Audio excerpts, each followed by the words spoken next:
Alright, as I was wandering the banks of the river here, I came across a food source. I wanted to show you how to utilize it quick and simple.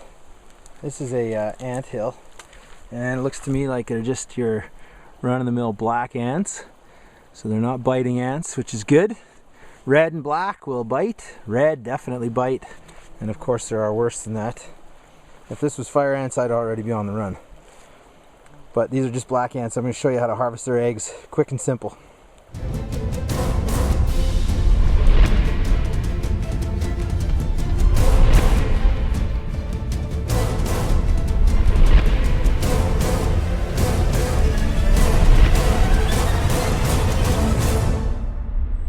Alright, I got the anthill here, and I've removed my shirt. And as you can see, I've folded it with the edges over, leaving just a strip down the middle. Now what I'm going to do is dig up this ant's nest, and I'm going to get to the place where the eggs are. I should know fairly quickly. It is about mid-August right now, and most nests should be producing eggs and moving them around. And once you dig into them, you'll see them real quick. They're just white looking little egg-shaped things, and the ants will be carrying them around all over the nest chambers. And I'm going to scoop that up just with a flat piece of bark that I found, and I'm going to put that down the center of the shirt in the sunlight, and the ants are instinctively going to move the eggs under the folds of the shirt, effectively sorting them for us while we go for a little swim.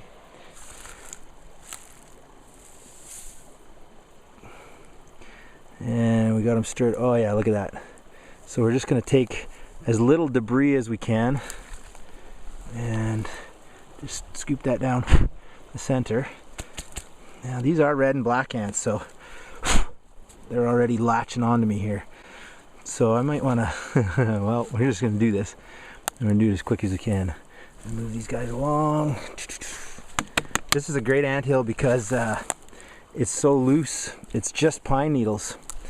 And so there's very little dirt to move along with it, which means that it's easy to move only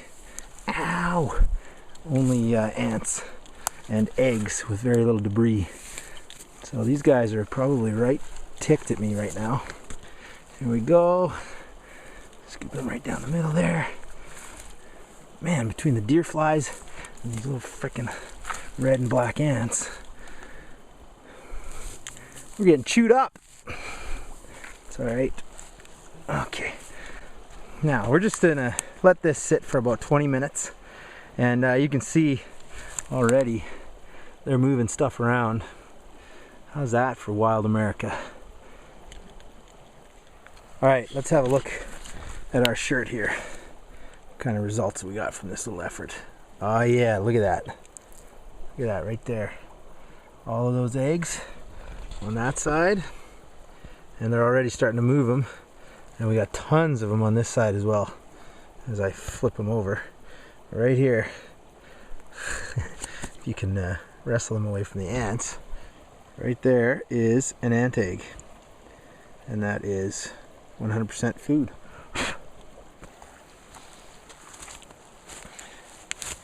Alright, I don't know how well you can see that, but that was the results of about 3 minutes worth of gathering. Actually what I did was I scooped up as many eggs as I could, and I threw them into my tin cup, and the ants that came with it crawled out, leaving behind the eggs. So sort of a two-step sorting process, but I could have just as easily taken them right off the shirt with my hands, flicked the ants off, and popped them into my mouth. So in terms of a source of protein, for me, in a short amount of time, if I had moved that entire anthill and left it for a half an hour, I'm not in any doubt that I would have a half a cup of ants eggs very, very quickly. So right like this, eat them raw, shovel them into the back of the mouth.